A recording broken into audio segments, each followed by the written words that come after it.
Bell and friends. Yeah. Casey and Monica.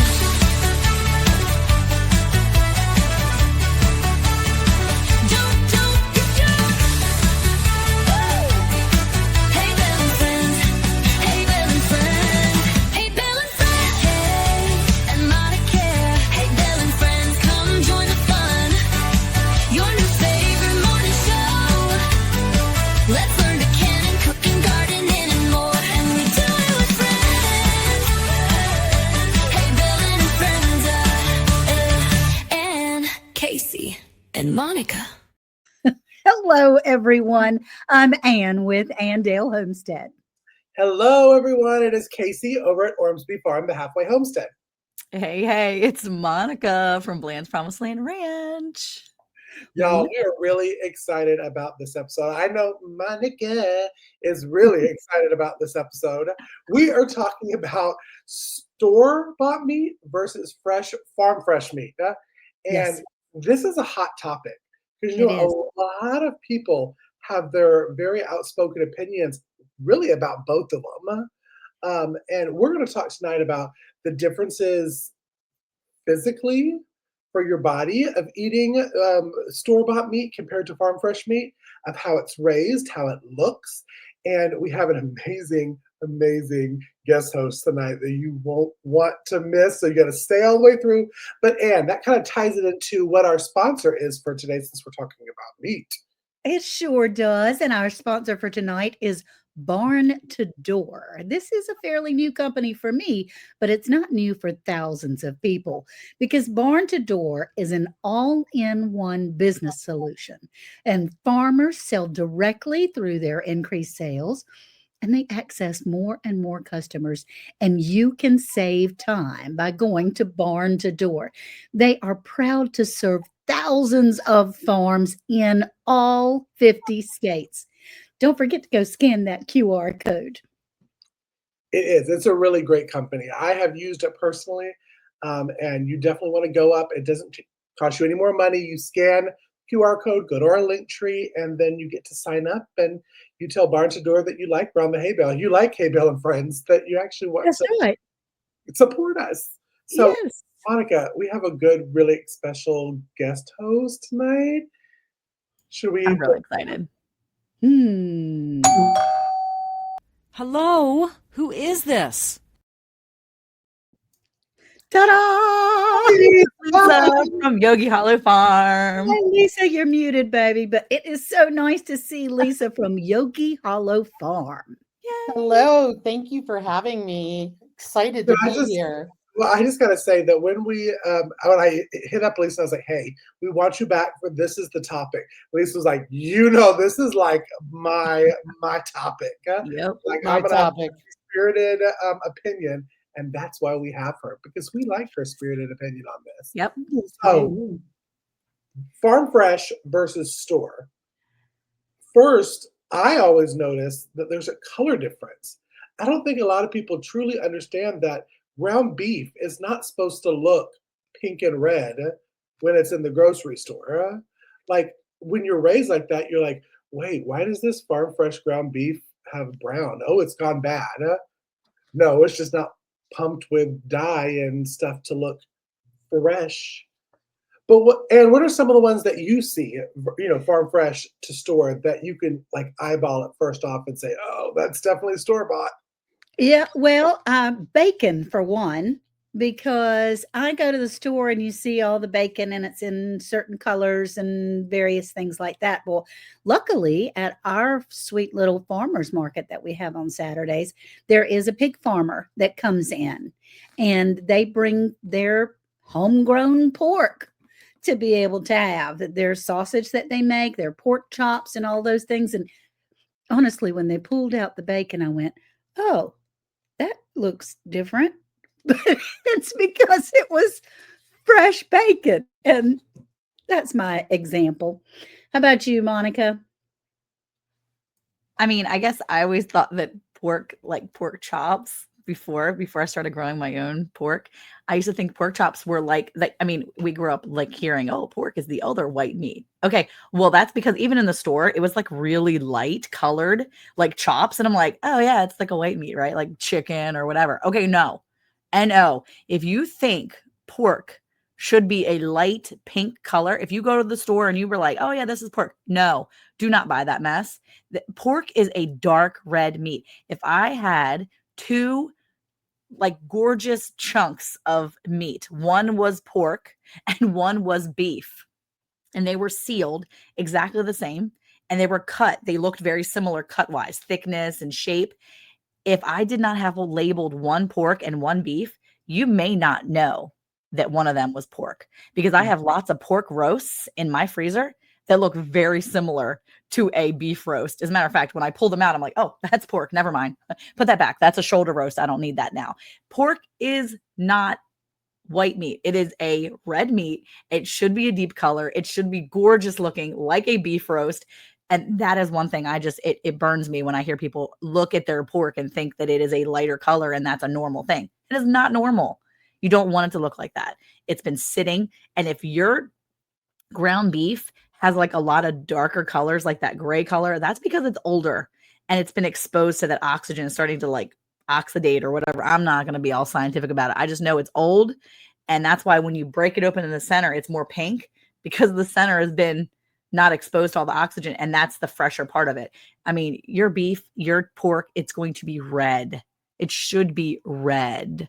So don't be deceived by the store-bought grocery stuff that's really old, probably, because it's not supposed to be that color. So, I mean, that's like a big deal for me. It really burns me when I see meat that is discolored.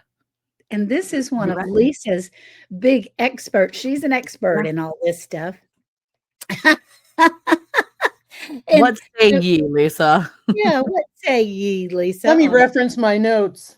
Uh-huh. As she pulls out a notebook. So just to clarify for listeners, right? There's store-bought and there's farm fresh, right? That's pretty obvious. When you get into the lab meat, it gets a little more dicey, and I've got info on that if you guys want it. I'm going to just try to be succinct. So when you buy the stuff from the store, you're getting additives like water, preservatives that increases the weight and the shelf life, but you're getting less meat. So you're paying more, you're getting reduced quality, reduced freshness, like Monica said. The thing that it's a lower quality meat, sometimes I'm convinced the beef is old dairy cow. I'm just going to say that. Mm-hmm. You don't know how it was raised. It's often received growth hormones.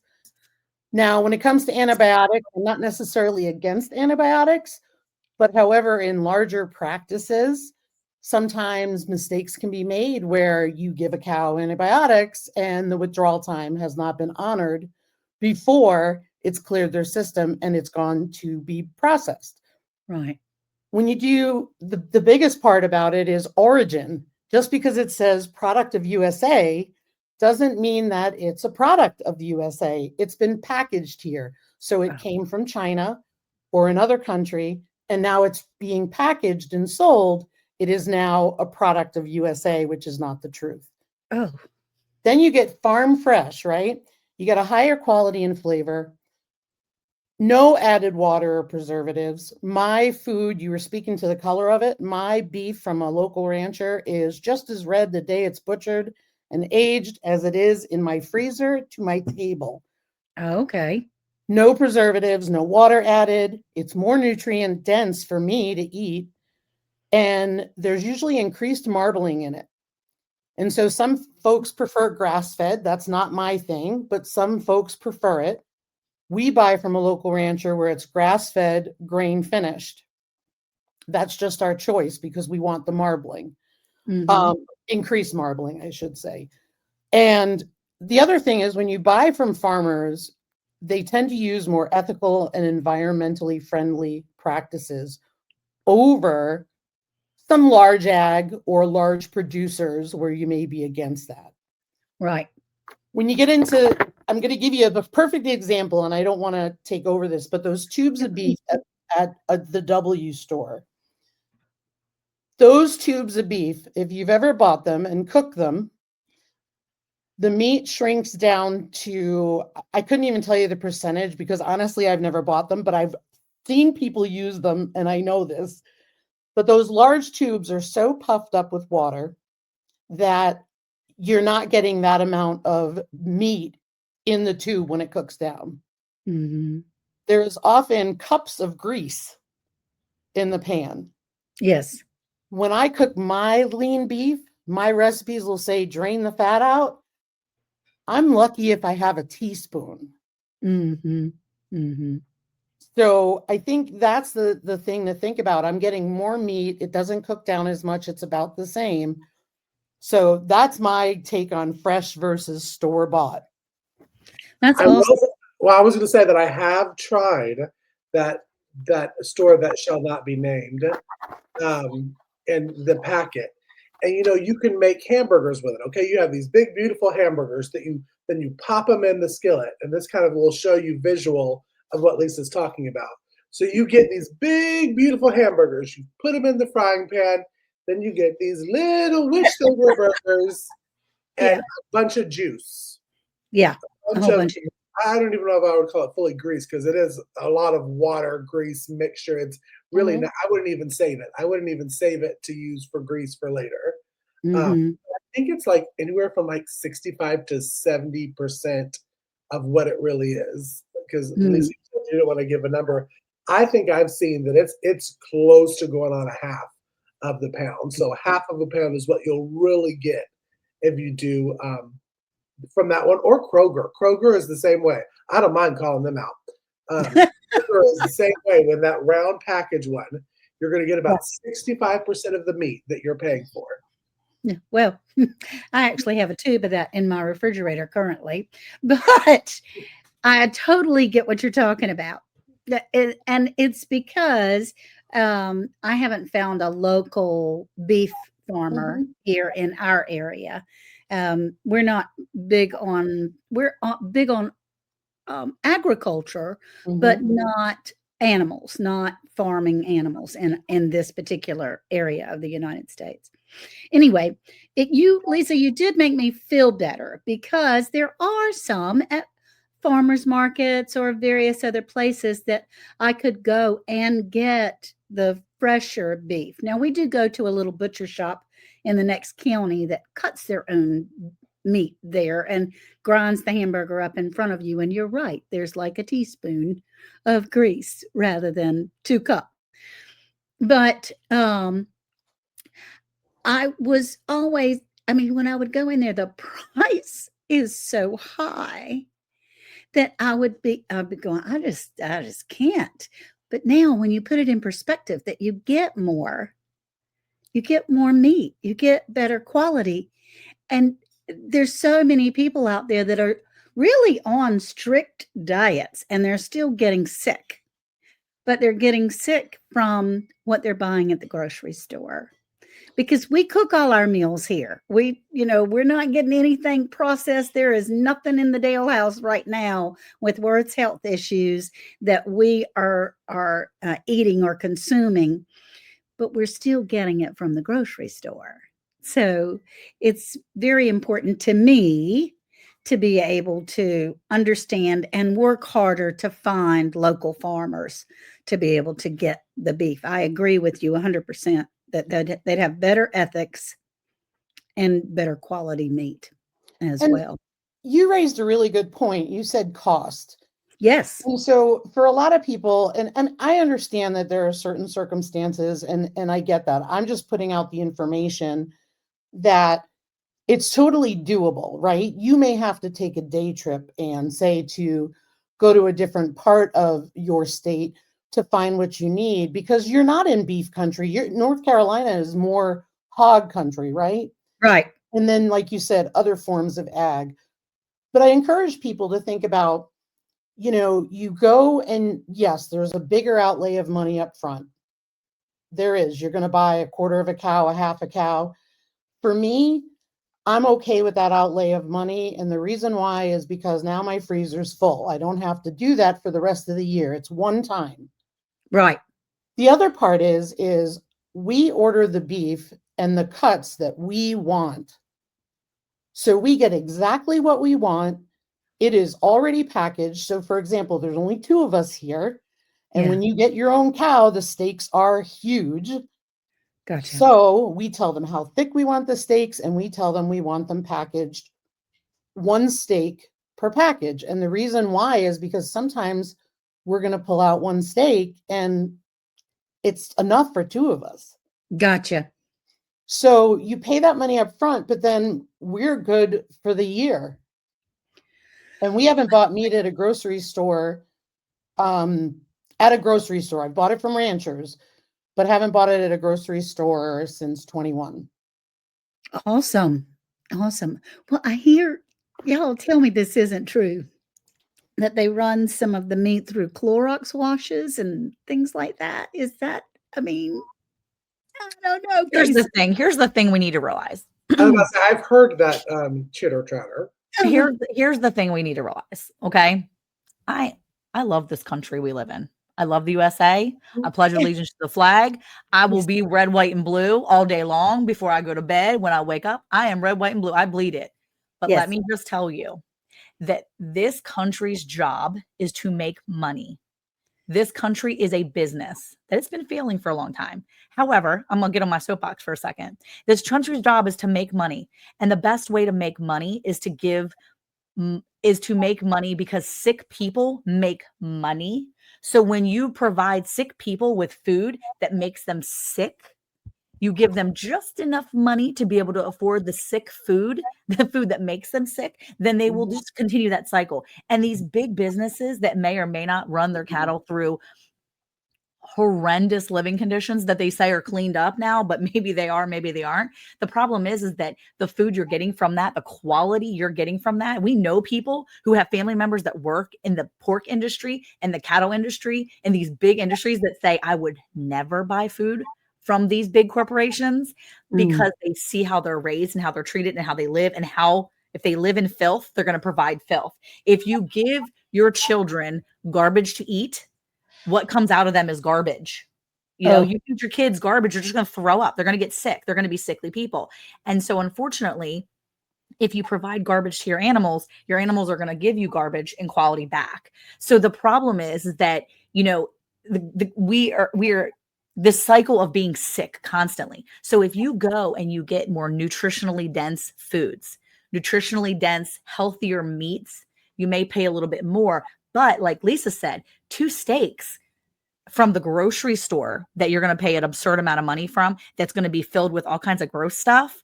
Those 2 steaks may not fill you up. So you might have to get a big side of mashed potatoes. You might have to pour a whole mess of gravy on that. And you might even have to add some other sort of random vegetable that you got from the grocery store frozen because you don't feel full. That same dinner would probably be half of what you would eat because you're eating more nutritionally dense things if you grow it yourself or you buy it from farmers that are local. They're using good, ethical, humane practices to raise their food. Because when you buy and you eat nutritionally dense food from good ground and good quality farmers, you're going to eat less because your body is full sooner, if that makes any sense. We raise rabbit. I can get rabbit, and when I eat the rabbit meat, I feel full faster from a more nutritionally dense animal from that meat that's raised with quality than when I'm eating, like my kids, I can make an entire batch of stew or soup or something from a quart of rabbit meat. Whereas if I was buying that same amount, I would need probably double that meat for them to feel satiated, feel that fullness. So I think it really matters. And I think that the government's job is to keep us sick. And so they're going to give us the cheap stuff, and that's going to be the garbage stuff. And it sounds really awful, and it sounds like I don't love the government, but I don't love the government. I love my country. Well, we do love the country. Yeah, total country. I agree. I'm done. But when they look at the whole reason this whole lab grown thing came about is because, right, you talk about the greenhouse gases, the methane coming from cows and all that stuff. And I'm not going to get into all that part of it, right? But if you sit there and you look at nature knows what to do, right? Whether you look at it from a God perspective or you look at it from a nature perspective, right? Nature knows what to do, and nature decides what happens and how it goes. You can't tell me that cows in a field are causing more issues than AI. Right. So, you know, it's the same thing. In fact, if I read a study before I came on today, and for your audience, lab grown meat is all about cultivated or cell-based meat, and it's a product manufactured by growing animal cells in a controlled lab environment versus a farm-raised animal. Ah, So if so weird you, to well, and the study that I read talked about a ton of things, and I can share that if you're interested, but the main thing was, why are you messing with nature that has been going on since the beginning of time? Nature's not perfect. Nature does give us bloody eggs, for lack of a better term, and we toss them, and that's just the way it is, right? Right. Sometimes I grow broccoli and I get worms in my broccoli. Mhm. Well, I soak them and I blanch it and I'm good to go. There you That's real life nature. Yes. That's But if because you're the going to animals take want cows your good away, stuff. The animals want it. If your animals aren't on your vegetables, there's a problem. P.S. If you don't have critters at least wanting a little bite of your stuff, there's a problem with what you're growing. Just so you know. I'm sorry. I'm gonna go. Well, no, Yeah, I get it. I get really passionate about it and I get down rabbit holes of it. So, that's Well, true. I think one thing when you talked about, that the USA's job is to make money, which is so true. They find ways to make more money, which means lowering the quality of anything really that they sell. I mean, we're talking Everything. about meat, but you get I my big passionate thing is when I learned and read an article on bleached flour, I always thought that when they said bleached flour, that was just a name that they gave it. I know it's like, Casey, you really can't be that stupid. But until I read it, that they truly do run this flour through a bleaching process, meaning bleach is going into your body Yeah. just so it can be shelf stable. Oh. It's Oh. it's so scary to think, okay, I can't rely on this to get my food. And as Lisa said, nature's been doing it for millions of years. Mm. I'd much rather want stuff that I know where it came from and it Right. continually reproduce itself. I just have to get my brain in a position where, I mean, I'm right there. Okay, I'm right there. I just, the you know, it, I have to take the leap to be able to purchase from a local farmer. And like you said, Lisa, I may have to travel. I may have to take a day trip to go and travel. I know our son lives an hour inland from us in south, and he purchased a half of a cow. So somebody from a farmer. yeah, So somebody Well, that's somewhere a has great way it. to go back to barn to door. You're able yeah, to go on barn to door, yeah. you're able to put in your zip code and find local farmers. And listen, just because they're on barn to door does not mean they're a good farm to buy from. Let me just Mm. say that. It just When means they pay for it. well, you do have a big word line, but like when I go pick up eggs, like if I'm picking, like when I got my American breast eggs, I make sure I'm looking at everything on the farm because if it looks like a rundown, you know what show, Yeah. that's what they're going to produce. Mhm. Yeah. So learn a little bit about the farm even before you have to pay online. Maybe do a Mhm. little research on the False book or on, Yeah. somewhere. Learn a little bit more about them, but it is best in the long run, Anne. I mean, it's a lot of money up front, but if you actually do calculations, it's really what you're paying Yeah. at the grocery store just all at once. Yeah, it's just Right. one of those things where you just need to find a few people and go in together. If you Mhm. do go in together, then it definitely comes out a little bit more cost effective for everyone. It just depends on who you're with and making sure that you still get the cuts you want. But that's something you just build yourself up to, right? I mean, Yeah. I really just just need another freezer. All we have are refrigerator freezers. or find a farmer, see if there's any kind of farmers around, even if you have to drive a little bit, where they sell them in smaller quantity boxes.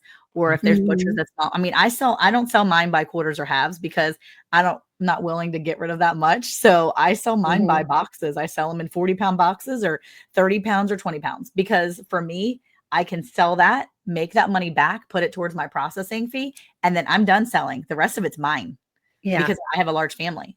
Right. So I Yeah. sell in boxes. Yeah, we buy a quarter. Well, we usually buy a half, but we Mhm. recently bought a quarter because we still had plenty. And when we buy a quarter, now mind you, the processor that they bring these cows to because of the whole processing issue is across the state of South Dakota. So we're talking, it's an overnighter for me to go pick up beef if I have to pick it up from the processor, because South Dakota, 8.5 hours across the state. Oh, So we pay a delivery fee to our rancher because he'll say, well, $30, we'll all meet in the library parking lot. And everybody pays it because nobody wants to drive across the state. right. That's amazing. Just so you know, And- $30 is amazing. Yeah. And, That's great. he brings it, drops it off. A 7 cubic foot freezer will fit a quarter beef. Yeah, I was going to say $30 for a delivery of that is really good because I'm in Texas. I'm in beef country, right? You'd think there were processors all over. There are processors all over, but as a cattle farmer, as a person that raises their own pork and beef, it is very, very difficult to find a quality processor that will Mhm. not only give you back all of your beef or pork or whatever you give it, it would also take time to dry age it, to do whatever they need to do properly with the proper packaging. I have USDA approval. I have all that state, everything that I need so I can sell it. But it's very hard to find someone that's going to give you the time, the consideration, and the care you need. And those fees are going up for these farmers and these cattle ranchers. I drive an hour each way, and you'd think there was one's closer. That's the closest one that is quality for me. And an hour is nothing, but if I had to drive 4 hours, I would do it to know that I was getting good quality processing. Because if I'm taking you a 1,500-pound steer that it's taken me almost 2 years to raise, I better get all of my meat back, and I better know that it was done right, because that's And a then it lot of was time. your meat. I hear that some of the processors just kind of throw all the meat in there together. Well, You and get everybody. that's why it takes a lot. That's why that I feel guilty sometimes as a farmer charging more money. If I have to raise my prices, I feel bad sometimes charging what I charge for the meat. And then I'm like, this is actually, I'm not making a hot buck. Like, I'm not making a ton of money. I am covering the cost of my processing. That is it for me, because Yeah. I know how expensive it can get. And so I'm trying to be so fair, because it is very expensive, but it's getting so expensive for the farmers now too.